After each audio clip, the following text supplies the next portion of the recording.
Bonjour à toutes et à tous, j'espère que vous allez bien et que vous faites le maximum pour atteindre vos objectifs. Comment trouver le bien qui vous correspond? Donc tout d'abord, pour trouver le bien qui vous correspond, je ne sais pas si vous avez vu ma conférence en ligne, mais voilà, avant d'investir, il faut avoir un plan précis. Sinon, vous ne ferez pas long feu et vous serez écœuré de l'immobilier. Voilà, il faut choisir une stratégie qui vous ressemble sans vous surestimer. Voilà. L'ego et la surestimation, l'ignorance des connaissances fait qu'on pense que c'est facile l'immobilier. Mais il faudra tout d'abord vous préparer et trouver un plan d'action pour pouvoir commencer à investir. Donc pour ça, il faut analyser vos trois ressources les plus importantes, c'est le temps. Le temps qui passe est irrécupérable. Voilà. Donc c'est le plus important pour moi, en tout cas avant l'argent. C'est pour ça que j'essaye d'optimiser un maximum mon temps. C'est ce que je vous ai dit en début de cours, de vidéo. C'est changer son environnement pour consacrer son temps à ce qui est réellement important pour vous. Et ne pas tuer le temps. Souvent on dit je tue le temps, donc je fais ça. Je regarde Netflix, je fais ceci, cela. Donc pour moi c'est la denrée la plus rare, même qui est irrécupérable. Donc voir au niveau de votre temps comment vous pouvez l'optimiser. Si vous travaillez en tant que salarié, si vous avez des horaires en décalé en plus, comment vous pouvez faire pour vous dégager du temps afin de vous consacrer à votre objectif d'investir dans l'immobilier. Parce qu'on a 24 heures, si entre guillemets vous n'avez pas le temps au quotidien, il faudra vous en dégager pour pouvoir investir. Ensuite l'argent, quand je parle d'argent, je pense aussi à votre capacité d'endettement, parce que dans l'immobilier, vous utilisez l'argent des autres pour vous enrichir. Donc voir si vous avez cette capacité-là et si oui, à quelle hauteur. Voilà. Selon votre capacité, vous allez commencer par investir dans tel ou tel bien. Voilà. Ensuite, vos connaissances, donc là vous êtes en train de les développer, les acquérir. Donc je vais vous donner tout ce qu'il faut savoir dans l'immobilier. Et ensuite, il faudra, vous de votre côté, travailler sur le temps et voir votre capacité de financement pour pouvoir choisir dans quel bien vous allez commencer à investir. Si vous êtes par exemple au SMIC, vous n'allez pas commencer comme la personne qui gagne 3 4 000 euros par mois. Celle qui gagne 3 4 000 euros par mois pourra prendre plus de risques. Celle qui est au SMIC va avoir une stratégie différente, ne serait-ce qu'au niveau de son banquier, va avoir un discours différent que celui qui gagne 3 4 000 euros. Je vais vous en parler juste après.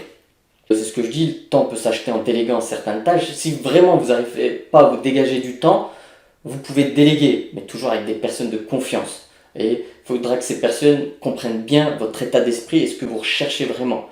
S'il faut déléguer les visites, il faudra bien expliquer ce que vous recherchez. Vous allez faire les recherches, mais vous allez déléguer les visites et voilà, vous pourrez vous dégager du temps comme ça. L'acquisition de connaissances demande de l'argent, du temps pour apprendre. Voilà. Donc là, vous êtes inscrit à cette formation, donc ça vous a coûté de l'argent. Moi de mon côté, je fais le maximum pour vous apporter tout le savoir. Et c'est de votre côté qu'il faudra prendre le temps aussi de bien apprendre les choses et de suivre les cours. Gagner de l'argent nécessite d'investir son temps et ses connaissances dans la construction d'actifs. Les actifs, c'est quoi? C'est quelque chose qui fait rentrer de l'argent dans votre poche. L'immobilier, c'est l'un des piliers pour créer des actifs. Il y a aussi votre travail en lui-même, c'est l'actif principal de la majorité des personnes. Ensuite, il y a différents actifs aussi qui peuvent exister. J'en ai parlé dans la conférence et je pourrais vous en parler par la suite. Ensuite, donc, évaluer votre profil. Donc là, ce tableau-là, il peut vous aider à vous situer. Donc je pars pareil sur les trois ressources, donc le temps, les connaissances et l'argent. J'ai mis là un slash avec le prêt parce que dans l'immobilier, le prêt bancaire fait partie de l'équation. Donc si vous avez les trois, le temps, les connaissances et l'argent, ça va être très facile pour vous. Après voilà, à vous de regarder, voir où vous vous situez et vous allez avoir une stratégie pour pouvoir commencer à investir. On va partir par exemple sur la personne qui a du temps, des connaissances, pas d'argent. C'est ce que je disais, elle va trouver un moyen de gagner de l'argent et grâce à son temps, elle va acquérir des connaissances. Ensuite, une personne qui a du temps, pas de connaissances et de l'argent, facile, elle va se former et ensuite elle va passer à l'action. C'est sûrement votre cas aujourd'hui. La personne qui a du temps, pas de connaissances, pas d'argent, il faut qu'elle gagne plus et ensuite elle se forme. Une personne qui n'a pas de temps, qui a des connaissances et qui a de l'argent, elle recrute et elle délègue. Elle délègue, c'est ce que je viens de dire juste avant. Mais il faut déléguer auprès de personnes à qui vous avez confiance. Une personne qui n'a pas de temps, pas de connaissances, mais de l'argent, elle se forme, puis elle recrute. Une personne qui a pas de temps, des connaissances et de l'argent, elle se focalise sur sa gestion du temps. Donc c'est ce que j'ai dit avant, ça peut être le changement de son environnement, changer ses habitudes. Voilà, au début ça va pas être facile, mais petit à petit ça va devenir une habitude. On parle de 60 jours pour acquérir une habitude. Au début, il faut faire travailler sa volonté pour changer son environnement. J'ai eu l'expérience notamment avec ma PlayStation, comme je vous disais. Et après, ça devient une habitude qu'on oublie complètement. Le cerveau est malléable, il n'est pas figé. Et voilà, il faut avoir confiance en soi. Et il n'y a pas de raison, ça va le faire. Et voilà, il faut qu'il se pose la question comment gagner plus. La personne qui a aucune des trois ressources, voilà, il faudra qu'elle trouve un job au début, qu'elle se forme et qu'elle gagne plus. Donc là, il faudra se demander pourquoi vous voulez investir dans l'immobilier. Est-ce que c'est quitter votre job? Si vous voulez quitter votre job, ce sera une stratégie différente que la personne qui veut faire un coup. Faire un coup, on parle dans le jargon de flip, faire un flip. Donc c'est de l'achat-revente pour pouvoir se dégager rapidement un capital. Donc l'achat-revente, l'idéal c'est d'acheter ou de faire construire, d'améliorer le bien et de le vendre plus cher. De le vendre en résidence principale, parce que quand vous vendez en résidence principale, vous ne payez pas d'impôts. Est-ce que votre but c'est diminuer ces impôts? Il y a des niches fiscales qui permettent de réduire vos impôts. Je vais vous en parler dans les cours suivants. Est-ce que c'est tout simplement préparer votre retraite? Parce que voilà, vous ne croyez pas au système des retraites, vous dites que les retraites vont diminuer, ou peut-être que vous n'en aurez même pas, donc vous voulez préparer tout simplement votre retraite avec les rentes qui peuvent découler de vos différents biens. Ou c'est tout simplement transmettre un beau patrimoine à vos proches. Donc pour créer sa stratégie, donc tout d'abord, je pars du principe que vous avez évolué vos ressources, donc votre temps, l'argent et vos compétences. Donc là, vous êtes en train d'acquérir des compétences. Le temps, vous avez travaillé dessus, vous avez changé votre environnement pour essayer de vous dégager du temps, ne serait-ce que pour les visites. Ensuite, si vous avez bien négocié, vous avez un compromis de vente, il faudra aller voir votre banquier. Voilà, il faudra du temps pour pouvoir investir. Ensuite, il y aura les travaux, il y aura différentes choses. Il faudra prendre en compte votre capacité d'endettement. On parle de 33% de taux d'endettement qu'il ne faut pas dépasser selon votre revenu, votre salaire, vos différents actifs. Donc ça, il faudra le calculer. Vous pourrez le voir directement avec votre banquier ou le faire vous-même. Vous prenez tous vos actifs, tous vos passifs, donc tout ce qui rentre, tout ce qui sort. Déjà, si vous avez une capacité d'épargne, c'est déjà positif. Si vous avez de l'argent de côté, c'est positif, parce que le banquier il regarde tout ça. Si vous n'avez pas de dépenses futiles, quand je dis des dépenses futiles, je pense, parce que voilà, les banquiers, ils n'aiment pas tout ce qui est jeu d'argent. Si vous avez ça sur votre relevé de compte, je vais vous conseiller d'épurer tout ça, au moins sur les 3 mois précédents. Avant de voir votre banquier, regarde souvent 3 mois en arrière. Donc essayez d'épurer un maximum pour avoir cette capacité d'endettement pour investir. Tout ce qui est paris sportif et tout ça, c'est entre guillemets blacklisté, PMU et tout ça.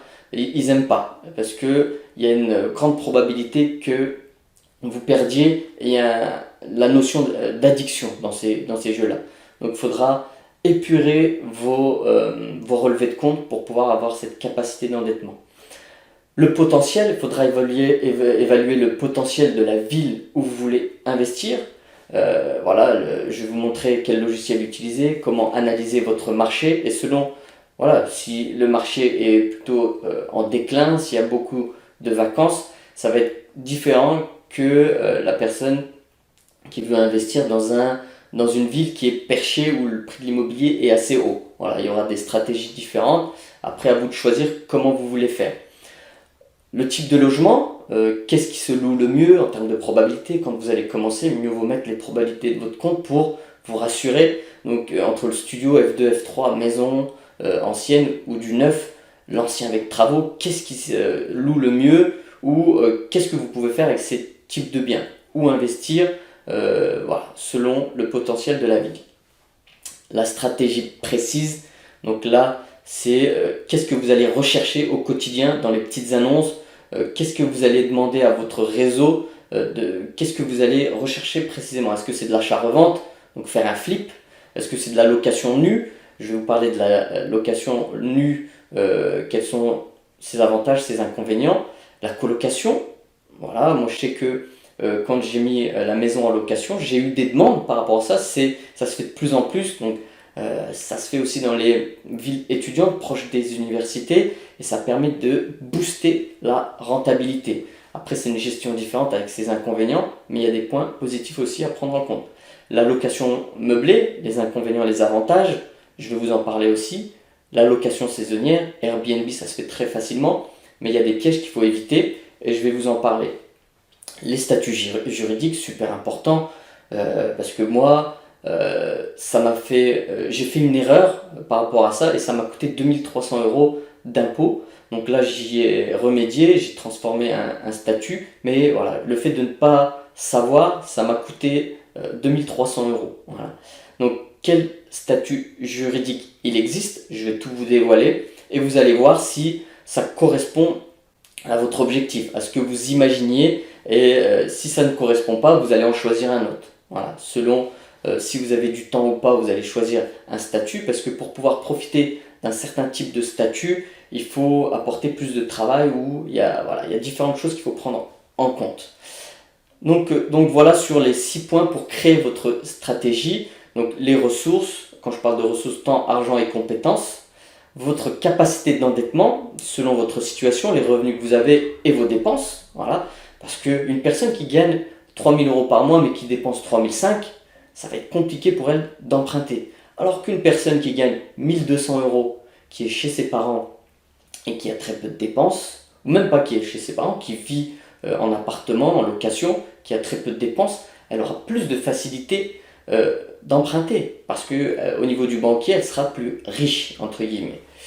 Le potentiel de la ville, voilà, on va analyser, je vais vous donner les différents sites pour pouvoir analyser votre ville, le quartier, le bâtiment, bref, les transports, il faudra tout analyser pour voir si en termes de probabilité, vous aurez plus de chances de louer. Le type de logement, qu'est-ce qui se loue le mieux et quelle stratégie selon les logements, votre stratégie précise sera fixée à ce moment-là, et les statuts juridiques. On continue, je vais prendre mon cas, voilà, selon votre objectif, votre approche sera différente, je vous le dis souvent, ce qui me concerne ne peut peut-être pas vous concerner. Moi j'avais une stratégie précise et voilà, je vais vous en parler rapidement. Donc j'ai construit une maison avec un objectif long terme pour investir une partie de mon argent qui dormait sur des livrets bancaires, parce que voilà, ça rapporte très peu les livrets bancaires, et avec l'inflation, plus je laisse l'argent sur un livret bancaire, plus je perds de l'argent. Donc qu'est-ce que j'ai fait? Je me suis analysé, j'ai des connaissances dans le bâtiment, mon père a fait maçon toute sa vie, donc je savais que je pouvais m'appuyer sur lui. J'ai de la famille, des amis qui avaient construit des maisons, j'ai de la famille proche qui avait fait un flip, donc je savais que ça fonctionnait. Donc j'ai acheté un terrain cash, donc l'argent qui dormait dans un livret, je l'ai mis dans un terrain. Et ensuite, j'ai bâti une maison moi-même. Donc je me suis formé, j'ai acheté des bouquins, je me suis auto-formé si vous préférez, mais je ne suis pas allé plus loin pour pouvoir éviter le piège du statut juridique. Donc je ne suis pas passé par un constructeur et mon but c'était de diminuer un maximum les coûts. Donc pourquoi j'ai construit cette maison? Donc j'ai pris du recul sur mes points forts, donc mes connaissances dans le bâtiment, je viens de vous le dire, mon père, et voilà, j'avais du temps libre et j'avais un réseau pour me permettre de construire en autoconstruction. Pourquoi c'est compliqué l'autoconstruction? J'ai un blog et j'explique point par point les points positifs et les points négatifs. Si vous n'y êtes pas allé, je vous invite à y aller, c'est sur tdconseil.fr. Voilà, donc les points positifs, c'est ça se vend mieux et on peut tirer les prix vers le bas avec l'autoconstruction. Mais il ne faut pas tomber dans le piège de l'architecte, c'est 10% du prix de la construction. Moi, j'ai eu, voilà, grâce à mes connaissances, l'opportunité de travailler avec un dessinateur projeteur. Ça m'a coûté 700 euros, ça m'a nettement diminué les prix. Comment j'ai fait pour diminuer les coûts aussi? J'ai pris, par exemple, le carrelage, je l'ai acheté en Espagne, bonne qualité, prix moindre. Ça m'a permis de faire. C'est pas moi qui allais en direct, c'est mon cousin, donc il m'a envoyé les différentes photos. Je lui ai dit ce que je voulais. Ça m'a permis de réduire les coûts. J'achetais moi-même les matières premières, donc tout ce qui est matériaux de construction. Pourquoi? Parce que je sais que quand c'est l'artisan qui se fournit pour vous, il prend minimum 20% de marge pour lui. Donc ça m'a permis de réduire les coûts à ce niveau-là. J'ai fait une partie des travaux moi-même parce que j'avais ce temps-là et cette capacité-là avec mon père notamment. Donc voilà, c'est pour ça que j'ai décidé de construire cette maison. Aujourd'hui, je l'ai mis en location. C'est mes parents qui sont dedans, qui la louent. Je leur loue pas cher, hein, 800 euros pour rien vous cacher. Mais je sais que je pourrais la louer plus cher. Mais je suis comme ça. Ils m'ont dit qu'ils en avaient marre de la maison où ils habitaient. Donc je leur ai loué. Et ça me fait plaisir. C'est pas grave. Je perds pas d'argent. C'est autofinancé. Et on viendra sur les calculs. Et je gagne en moyenne 700 euros à l'année. Et c'est toujours plus que les livrets bancaires dans lesquels mon argent dormait. Voilà. Donc c'est pour ça que j'ai investi dans la construction d'une maison. Et je l'ai fait estimer. Si je la vends aujourd'hui, après je ne sais pas comment le marché va évoluer, le neuf se vend bien, l'emplacement est bien. Pour ceux qui sont de la Nièvre, ils connaissent, c'est à Varennes-Vauzelles. Voilà, c'est de la campagne proche de la ville. L'immobilier se porte bien là-haut, c'est dans une impasse. Voilà, je l'ai fait estimer à 240 000 euros. Et moi, la construction m'a coûté à peu près 160 000 euros. Donc ça m'a créé une richesse nette d'environ 70 000 euros. Aujourd'hui, il me reste 110 000 euros de crédit. Je vous laisse faire le calcul, ça me fait à peu près 120 000, 130 000 si je la vends aujourd'hui. C'est de l'argent immobilisé, elle n'est pas liquide, donc je ne peux pas la récupérer du jour au lendemain. Mais je sais que j'ai ce matelas de sécurité là. Voilà. S'il m'arrive quoi que ce soit, qu'est-ce que je fais? Personnellement, si j'ai un besoin de capital, je vais dans cette maison, j'y habite un certain temps, 6 mois, 1 an, je la mets en vente et je la vends en résidence principale pour pouvoir me dégager un capital et ne pas payer d'impôts. Voilà mon matelas de sécurité, ma stratégie à long terme. Les avantages, je vous en ai parlé, je vous en parle un peu plus, c'est une fois terminé, il y a très peu d'entretien, pas de charge de copropriété, très peu de charges. Les seules charges, c'est quoi? C'est l'entretien de la chaudière. Il y a quoi d'autre? Il y a la taxe foncière et c'est tout, quoi. Il y a pas grand chose et vous n'êtes pas enquiquiné avec les voisins. Ça se vend au-dessus du prix du marché et c'est l'idéal pour faire un flip. J'aurais pu le faire, je ne l'ai pas fait parce que c'est comme ça, mais c'est l'idéal si vous voulez vous dégager du cash rapidement. J'ai des gens autour de moi qui l'ont fait et ça marche. L'inconvénient, c'est quoi? C'est que ça demande du travail. Un autre point positif, c'est qu'il y a des frais de notaire faibles parce que vous payez les frais de notaire seulement sur l'achat du terrain et pas sur la construction. Les inconvénients, c'est que ça nécessite beaucoup de temps. Si vous n'avez pas de temps et que vous travaillez en tant que salarié, ça va être compliqué parce qu'il faudra suivre l'avancée des travaux ou y aller tous les soirs ou trouver quelqu'un de confiance où vous pouvez déléguer tout ça et qui puisse faire le maître d'œuvre pour vous.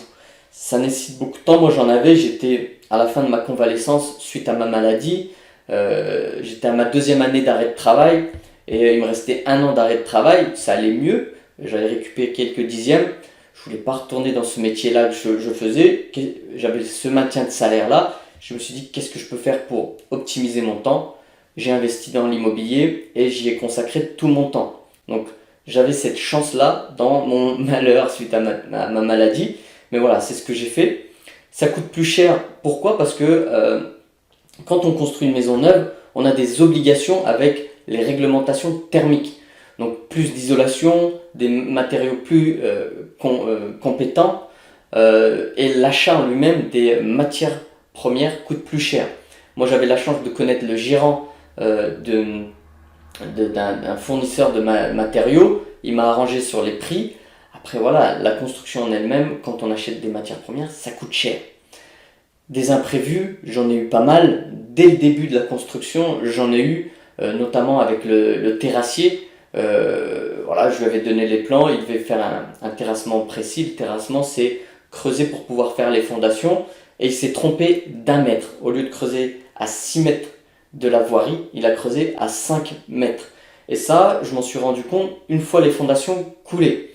Donc, j'avais pas encore payé, heureusement. Je l'ai contacté, je lui ai dit, bah écoutez, il y a erreur. J'ai vérifié aussi le plan d'urbanisme. Le plan d'urbanisme, c'est la mairie qui vous le fournit. Ça permet de... C'est les règles en termes de construction. Vous devez respecter certaines règles. Elles sont stipulées dans le plan d'urbanisme. Heureusement que c'était à 5 mètres minimum maximum de la voirie pour construire une maison. Donc là, ça tombait pile à 5 mètres. Moi, c'était prévu à 6 mètres.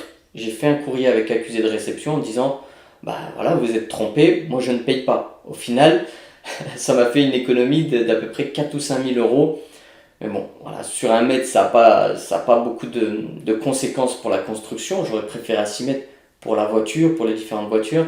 Mais bon, les choses sont telles qu'elles sont. Donc là, c'était le premier imprévu. J'en ai eu d'autres avec la fourniture des matériaux, la bonne entente des différents corps de métier. Le plombier avec le couvreur avec le maçon avec le plombier, le plaquiste avec le couvreur. Il faut bien les coordonner les différents corps de métier. Donc ça fait partie de la gestion des imprévus. Peu de cash flow. Quand je dis peu de cash flow, moi parce que je loue à mes parents, mais voilà, je parle du principe que vu que ça coûte plus cher, on génère moins de cash flow par rapport à un investissement sur, par exemple, un immeuble de rapport ou les 2 appartements dans lesquels j'ai investi. Je vais vous en parler après, mais c'est l'idéal pour un flip, pour un coup. Donc dans mon cas, un bien neuf nécessite moins de temps une fois terminé, ça c'est le point positif. Je sais que j'aurai plus grand chose à réaliser en termes d'entretien, j'encaisse un peu plus de 800 euros de loyer par mois et il me reste 110 000 euros de capital restant dû. Je vous en ai parlé tout à l'heure, mes mensualités sont de 600 euros, j'amortis 450 euros tous les mois sur le crédit.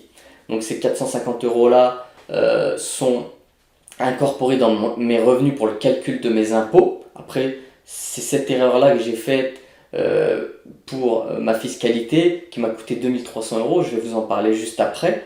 Et mon crédit est jusqu'en 2038. En 2038, j'aurai plus de crédit. Et donc, ces loyers qui rentrent, ce sera tout bénef pour moi. J'ai un cash flow de 220 euros. Ces 220 euros me permettent de payer mes impôts. Mais je vais vous dire comment j'ai fait pour arriver à l'équilibre et ne pas avoir d'impôts. Ça me permet de payer la taxe foncière et les charges, notamment pour la chaudière. Par contre, il faut prendre en considération les inconvénients, notamment en termes de temps et de gestion de la construction avec les imprévus. Je viens de vous en parler. L'estimation aussi, je vous en ai parlé, et c'est l'idéal pour faire un flip. Si vous voulez faire un coup, avoir du cash rapidement pour un projet ou pour, je sais pas moi, acheter une belle voiture, c'est l'idéal. Donc ça demande du travail pendant 1 ou 2 ans, et après vous pourrez vendre cette maison et avoir un capital conséquent. Mon matelas de sécurité, voilà, c'est ce que je vous ai dit à long terme. Si j'ai une galère entre guillemets dans la vie, je sais que j'ai de l'argent immobilisé dans cette maison-là et je pourrais dégager un capital rapidement. Si je ne la vends pas, pour ma retraite, vu que c'est du neuf, ça vieillit bien dans le temps, donc j'aurai très peu d'entretien à terme. Et ça peut me permettre d'avoir une rente, parce que moi personnellement, la retraite, j'y crois pas trop, quoi. Et je me dis qu'il faut se la créer soi-même, et cette maison-là peut m'aider à vivre décemment grâce à ces rentes qui peuvent rentrer, ou ce capital en cas de vente. Ensuite, les 2 appartements, pourquoi j'ai acheté ces 2 appartements-là? J'arrivais à la fin de mon arrêt de travail, et grâce à cette remise en question, je savais que j'allais pas reprendre en tant que salarié, et que j'allais créer mon entreprise. Mais quand on crée son entreprise, voilà, on a moins de revenus. Moi aujourd'hui j'ai pas trop de revenus parce que je vis grâce à l'ARE, allocation retour à l'emploi. Donc j'avais une stratégie précise, c'était de convenir d'une rupture amiable avec mon employeur. Ça va me permettre de m'inscrire à Pôle emploi et d'avoir cette allocation-là. Grâce à cette allocation-là, j'aurai des revenus réguliers pour me permettre de créer mon entreprise, parce que je ne voulais plus retourner dans le salariat. Mais avant ça, vu que j'avais mon maintien de salaire, j'avais une capacité d'endettement et d'emprunt, donc je me suis dit je vais faire un dernier coup avant de me consacrer à 100% à mon entreprise. Je m'étais formé entre-temps, une formation en ligne, donc je savais les erreurs que j'avais faites par rapport à la maison et je savais précisément ce que je recherchais pour pouvoir me dégager des revenus de mon vivant. Le but c'était de me dégager du cash flow très positif. Donc ce que j'ai fait, voilà, je vous en parle juste après. Quels étaient mes objectifs pour trouver les appartements? Donc tout d'abord, négocier comme un malade. Donc pour ça, il fallait avoir tous les voyants qui sont au vert pour pouvoir négocier correctement. Parce que il y a des ventes qui sont plus assujetties à la négociation. Donc mon but c'était d'acheter en dessous du prix du marché, de mettre 0 € de ma poche, donc tout emprunter. Donc c'est un emprunt 110%, on appelle ça. Trouver un bien à rénover pour réduire mes impôts. Et le fait d'avoir des biens à rénover, ça permet d'acheter moins cher parce que une majorité des personnes cherchent des biens où il n'y a pas grand chose à faire. C'est pas l'idéal, je vais vous dire pourquoi, mais ça peut être une stratégie pour certaines personnes qui veulent investir dans l'immobilier, pas se casser la tête avec un statut précis. Et voilà, c'est une majorité des gens, mais moi c'était pas mon cas. Je voulais des travaux à faire.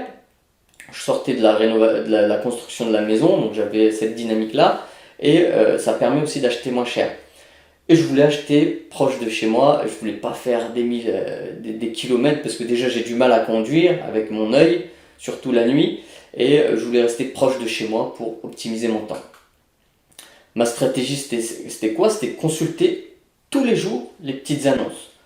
Le Bon Coin, Se Loger, et j'avais contacté aussi mon réseau pour leur faire part de ce que je recherchais. Précisément, voilà, un bien à rénover, proche de chez moi. Voilà, j'ai des amis qui sont agents immobiliers. Je ne suis pas passé par un agent immobilier pour acheter les 2 appartements, mais j'ai eu quelques visites, quelques contacts. Je vais vous en parler aussi par la suite. Il y a un agent immobilier qui m'avait trouvé un bien intéressant. J'avais eu l'accord du vendeur. Mais après, voilà, j'ai dû décider entre l'entreprise ou continuer à investir dans l'immobilier. J'ai choisi l'entreprise et voilà, c'est un choix de ma part parce que je ne peux pas me multiplier. Et moi, quand je fais un truc, je suis focus, je le fais à fond et je ne pouvais pas faire les 2 choses à la fois. Donc voilà, il faudra mettre à profit votre réseau. Si vous connaissez des agents immobiliers, il faut aller les voir et dire ce que vous recherchez précisément. Si c'est un terrain ou pas, si c'est un appartement avec travaux ou pas, dire précisément ce que vous cherchez. Ils le rentrent dans leur ordinateur et ils vous contactent soit par mail ou directement par téléphone pour vous dire bah, écoute, j'ai un bien qui rentre, viens, il est top pour toi. Après, c'est une relation de confiance aussi. Et si vous ne connaissez pas des agents immobiliers, il faudra aller voir des agents en boutique directement et leur expliquer votre projet. Donc il faudra aussi mettre en application les techniques de négociation pour négocier comme un pro. Donc je vais vous les transmettre aussi. Et voilà, la préparation, c'est de nombreuses visites pour le jour où vous allez repérer le bien, le bien qui vous correspond, vous allez le savoir directement, à l'intuition. Et ça, c'est en envoyant des informations à votre SAR selon votre objectif. Moi, par exemple, c'était un bien avec travaux, un bien pas proche de chez moi. Donc, quand j'ai vu déjà l'annonce pour rien vous cacher, c'était une annonce sans photo. C'était écrit pour la vente d'un appartement à 19 000 €, si mes souvenirs sont bons. Attention, travaux à prévoir. J'ai appelé la personne, j'ai visité le bien, c'est la cousine du propriétaire qui me l'a fait visiter. Pourquoi? Parce que la propriétaire habitait à Limoges, c'est à je sais plus, 2 heures de chez moi, 1h30, 2 heures, et c'était un héritage. Le bien était défoncé parce que la personne malheureusement avait des soucis de santé, elle était dans la drogue, etc. Et elle est décédée. Et la porte était défoncée, l'appartement était en ruine, une fenêtre cassée. Voilà, je suis allé le visiter avec quelqu'un qui me disait prends le pas, voilà, c'est un déchet. Alors que moi dans ma tête je savais déjà que c'était exactement ce que je cherchais, c'était à 500 mètres de chez moi, pas trop cher. Et après je vais vous dire comment j'ai négocié pour casser les prix. Donc voilà, les 2 appartements que j'ai trouvés, donc c'est ce que je vous dis, c'était ce bien-là qui était dans les petites annonces. Donc il n'y avait qu'un appartement à vendre. Donc voilà, là c'est après avoir j'ai cassé des cloisons. Donc vous voyez à quoi il ressemblait, il n'y avait plus rien dans l'appartement. Même plus d'évier, même plus de WC, plus rien. J'ai tout dégagé parce que c'était voilà, en ruine quoi. Et un petit aperçu de ce que le rendu après travaux. Vous voyez que j'ai mis des équipements de qualité de manière à louer plus facilement. Parce que là où j'habite, il y a pas mal de logements vacants, la population est vieillissante et il y a pas, ça se dépeuple. Donc, qu'est-ce qu'il faut faire quand vous investissez dans des villes comme Nevers, là où j'habite? Il faut faire la différence par rapport à ce qui est proposé dans votre secteur. Pour faire la différence, déjà il y a l'emplacement et aussi il y a des travaux de qualité. J'ai fait 3 visites, 2 ont voulu directement louer le bien. Et voilà, j'ai choisi la personne qui correspondait à ce que je recherchais, notamment une personne en retraite, une personne âgée, parce que voilà, il y a beaucoup de personnes âgées. Pourquoi? Parce que ça peut permettre de ne pas s'occuper du bien pendant un certain temps. Donc j'ai financé ce bien-là à 110% sur 25 ans, contrairement à la maison où je l'avais financé à 20 ans. Pourquoi? Parce que j'étais allé voir ma banque m'a dit bon, je finance sur 20 ans. Je dis bon d'accord, je suis pas allé voir d'autres banques. Je dis déjà elle me finance, ça veut dire bien. C'est une erreur, j'aurais dû voir d'autres banques et financer le plus longtemps possible. Et j'ai pris un différé de paiement. Ça veut dire quoi? Ça veut dire que pendant 6 mois, j'ai pas payé de crédit, j'ai juste payé les intérêts et l'assurance. Mais j'ai pas payé de crédit. Le capital amorti, je l'ai pas payé. Donc ça m'a permis de faire les travaux tranquillement, d'encaisser les loyers du deuxième bien. Ces loyers-là m'ont permis d'avoir un fonds de roulement en cas d'imprévu. Et ça m'a permis aussi de rajouter de l'argent pour acheter différentes choses. Par exemple, les lustres. Un lustre, c'était 100 euros. Voilà, ça, je ne l'avais pas prévu. J'ai pioché dans cet argent-là. Et j'ai mis, vous voyez, des choses de qualité, quoi. Et j'ai optimisé ma fiscalité avec le LMNP, donc j'ai loué en meublé. Je ne l'ai pas pris en photo après avoir mis des meubles, mais je l'ai loué. J'en ai, mais je ne les ai pas mis là. Et je vais vous expliquer pourquoi j'ai fait ça dans le chapitre dédié au statut juridique. Donc le résultat de ce financement, ça a été quoi? Il m'a aidé, ça m'a demandé du temps pour les visites, mais dès que je l'ai repéré, ce que je vous ai dit, mon instinct m'a dit c'est celui-là qu'il te faut, et j'ai fait un maximum pour l'avoir et j'étais le premier dessus. J'ai réalisé des travaux et j'ai géré les imprévus. J'en ai eu des imprévus et pareil que la maison, ça m'a permis de gagner de l'argent. L'imprévu, c'était quoi? C'était une fuite avec le voisin. Je suis au rez-de-chaussée, au premier étage, il y avait une fuite. Et donc, ça, c'est le plaquiste qui a remarqué. Il m'a dit bah, écoute, je peux pas continuer. Voilà, il y a des petits ruissellements, ça fuit. Je suis allé voir le voisin et on a repéré tout de suite où ça fuait. J'ai appelé mon assureur. Il a fait intervenir un expert. L'expert a dit bon bah écoutez, il faut faire les travaux chez le voisin à l'étage. Donc j'ai dit très bien. L'entreprise est passée, a fait les travaux donc auprès du voisin. Et mon assureur, qu'est-ce qu'il a dit? Il a dit bon, vous avez des dégâts, je vous rembourse, c'est un forfait. Ils m'ont remboursé dans les 600 euros par rapport aux dégâts. Mais moi de mon côté, j'avais déjà le matériel, j'ai fait aucun travaux de remise en état dans l'appartement qui était déjà en travaux, donc ça m'a fait gagner 600 euros. Donc au final, les imprévus peuvent être bénéfiques pour vous. Voilà, si c'est pas de gros imprévus, si c'est pas la structure qui a bougé, les grosses œuvres et tout ça, au final, faut être pas sûr. Sur le coup, j'étais entre guillemets dégoûté parce que ça me bloquait pendant un mois. J'aurais pu le louer plus tôt. Mais au final, c'est un mal pour un bien. Les 600 euros que j'ai gagnés, c'est même pas le montant d'un loyer. Donc c'était tout bénef pour moi. Aujourd'hui, je loue un appartement en meublé et l'autre en location nue. Pourquoi? Parce qu'il y avait déjà une personne qui était installée et elle y est toujours. J'ai emprunté au total 67 000 euros avec les meubles. Toutes charges comprises, je paye 280 euros de mensualité. Ensuite, en dehors du crédit, il y a les charges de copropriété. Il y a mon assurance propriétaire non occupant, parce que c'est obligé d'en avoir une. Au final, ça me revient à peu près 500 euros. J'amortis 220 euros par mois sur le capital emprunté. Et j'ai un crédit qui court jusqu'en 2043. Parce que j'ai pris sur 25 ans. La maison se termine en 2038. Donc là, mon objectif de me dégager un cash maintenant est atteint avec notamment 400 euros de cash flow positif brut par mois. Voilà. Pourquoi brut? parce que il y a le bien en location nue que j'ai pas optimisé parce que en location nue, on amortit, on décharge moins de choses que la location meublée. Je vais vous en parler aussi par la suite. Donc pour ceux qui veulent quitter leur job, vous voyez en une transaction, un lot de 2 appartements avec un garage, j'ai pu me dégager 400 € de cash flow. Vous multipliez cette transaction-là par 5, 10 ou 15 et vous pourrez quitter votre job. Ça demande du temps parce que là, pour les appartements, ça m'a demandé 6 mois, allez, 6-7 mois, voilà.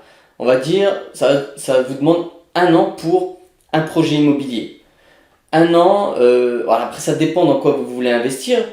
Si vous voulez investir directement dans un immeuble de rapport, comme j'ai failli le faire, avec 3 appartements, j'avais moyen de me dégager au moins entre 800 et 1000 € de cash flow positif. Donc vous multipliez cet investissement-là par 5, 10 ou 15 et vous pourrez remplacer vos revenus. Si votre but c'est pas de quitter votre job, vous pourrez vivre décemment, augmenter votre niveau de vie grâce à l'immobilier. Voilà. Moi personnellement, j'ai décidé de réaliser mon rêve en créant mon entreprise. Pourquoi c'est un rêve? Parce que après la maladie, je me suis remis en question, j'ai fait ce développement personnel et je voulais apporter ma pierre à l'édifice, aider réellement les gens, créer une entreprise qui s'inscrit du côté des clients et plus du côté des entreprises. Et pour ça, voilà, j'avais ce bagage-là, cette expérience-là, ces formations-là qui pouvaient me permettre de devenir formateur à l'investissement immobilier, au développement personnel, à l'investissement en bourse, comment éviter les pièges. Et en plus, j'avais ces formations-là, je me suis formé aussi en parallèle pour devenir courtier. Courtier, c'est quoi? C'est le client qui te donne mandat et je vais chercher le meilleur financement pour lui. Et ça, je le fais gratuitement. La plupart de mes confrères le font avec des honoraires. En moyenne, c'est 1% d'honoraires facturés auprès du client. Moi, je vis grâce aux honoraires, aux 1% donnés par les banques. Voilà. Donc voilà, c'était un objectif. J'ai dû faire un choix entre cet immeuble-là que je venais de négocier à la toute fin de mon arrêt de travail. J'aurais pu l'acheter, en plus j'avais des cash flows positifs, mon banquier voulait me suivre. Au dernier moment, j'ai décidé d'abandonner ça. C'était un immeuble de 3 appartements avec du terrain, avec un cabanon chacun. Ils avaient une cave chacun. Il y avait une boulangerie en dessous de l'immeuble. Il y avait l'arrêt de bus en dessous de l'immeuble et un supermarché en traversant la route. Pharmacie, il y avait tous les points positifs d'une location réussie. 68 000 €, il y avait à peu près 50 000 € de travaux. L'opération reviendrait à peu près 120 000 € pour un immeuble avec 3 appartements. Il y avait un T4, 2 T4 et un T2 au rez-de-chaussée. Voilà, ils avaient leur parcelle de terrain, c'était vraiment bien fait. J'étais à fond dedans, mais au dernier moment, j'ai décidé parce que voilà, ça allait me nécessiter au moins 6 mois, 1 an et je ne pouvais pas faire les deux à la fois. Et j'étais à fond dans la construction de mon entreprise. Donc pendant cette période-là, j'ai écrit le bouquin, j'ai créé la formation, j'ai créé des slides et voilà, ça m'a demandé autant de temps que cet investissement-là. Mais pareil, c'est dans le même objectif de me créer des actifs pour diversifier mes entrées d'argent, pour me libérer financièrement, me libérer en cas de besoin.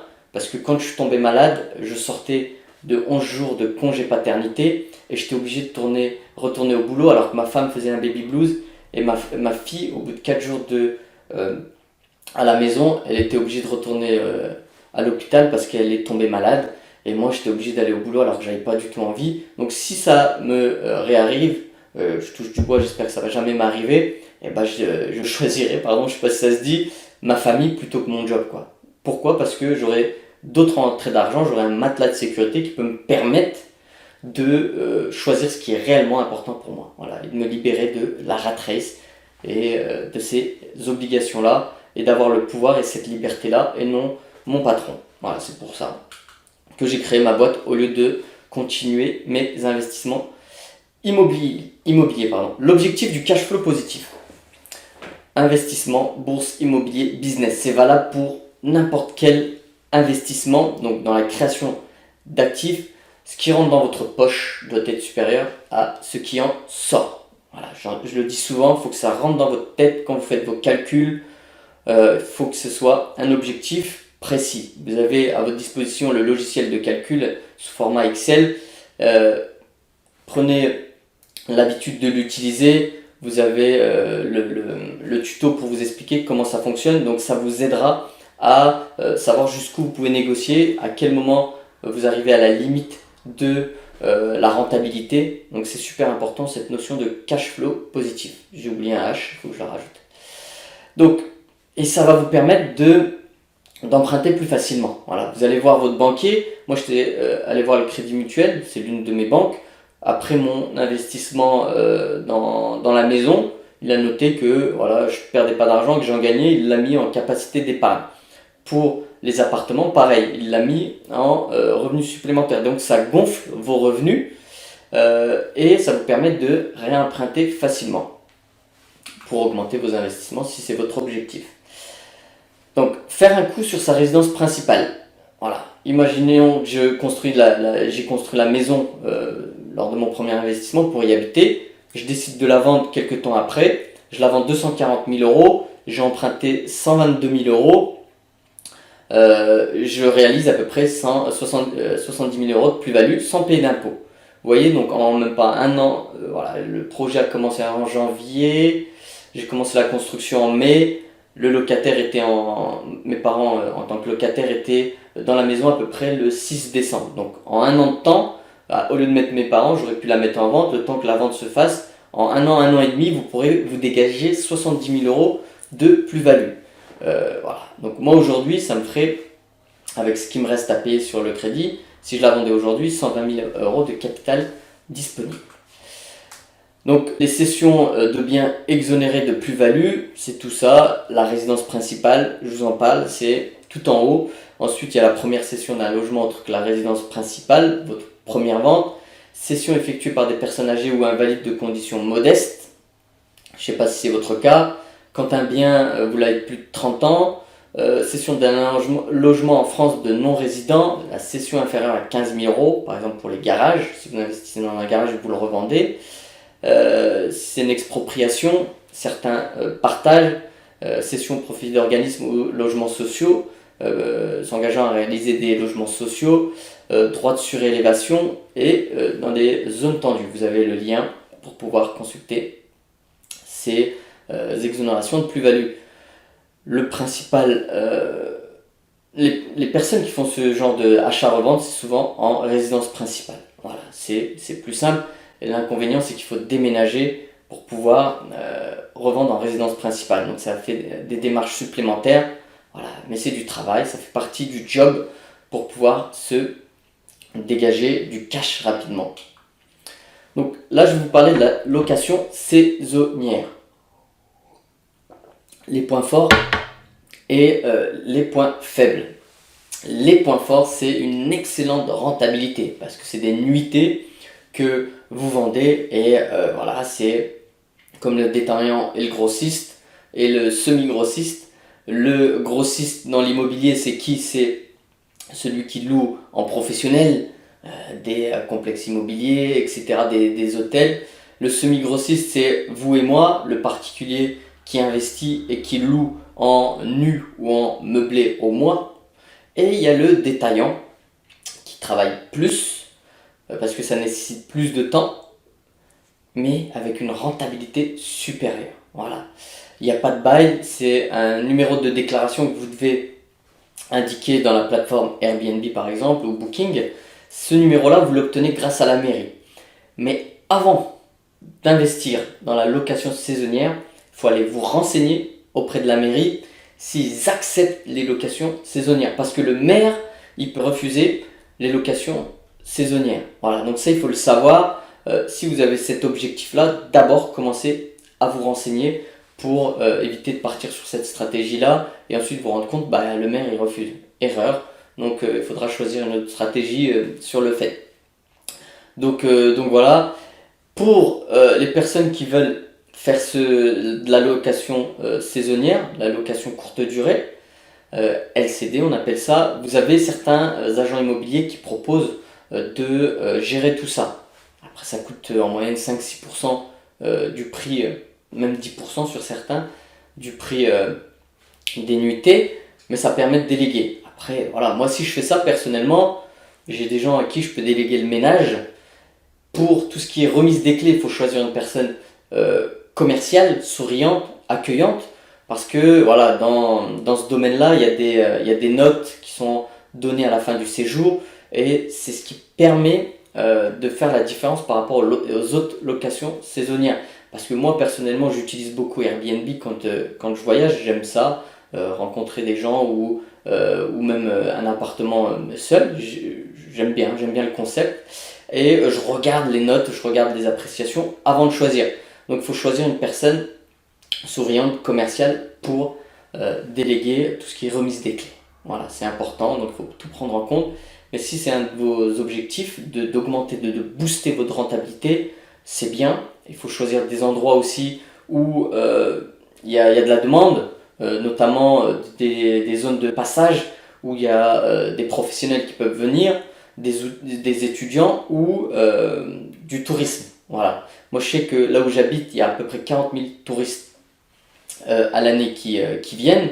J'habite face à un canal, voilà, il y a des gens qui pêchent, il y a un parcours pour faire du vélo. Je sais que si je veux le faire, je pourrais le faire. Là où j'habite actuellement, ma résidence principale, je parle, mais je le fais pas parce que voilà, j'ai pas envie de me casser la tête. Et voilà, c'est quelque chose que je pourrais faire plus tard. Je sais que ma maison aujourd'hui, je ne la revendrai pas. Si je fais quelque chose où je déménage, je la remettrai en location, soit courte durée, soit en meublé. Donc voilà, ce chapitre-là, TD immobilier sur comment trouver le bien qui vous correspond est terminé. N'hésitez pas à revenir dessus, à me poser vos questions. Vous avez vos 5 crédits qui sont disponibles pour échanger sur une question précise. Donc il faut prendre en considération votre objectif et créer une stratégie par rapport à ça. Voilà. Donc je vais vous demander aussi d'être patient parce qu'il y a différentes choses qu'on n'a pas abordées. Ça viendra par la suite. Donc le prochain chapitre, c'est la phase de préparation. Comment se préparer à investir. Et après ça, vous aurez l'étude de marché de l'immobilier en France. J'espère que ce cours vous a plu. Prenez des notes en bas. Vous avez un pavé exprès pour prendre des notes. Je vous mets à disposition l'audio. Et en toute fin de module TD Immobilier, je vous donnerai tous les slides que j'utilise pour moi et vous l'aurez à votre disposition. Merci d'avoir suivi ce cours. Je vous dis à très vite pour la phase de préparation, le chapitre numéro 2. À très vite. Ciao, ciao, ciao.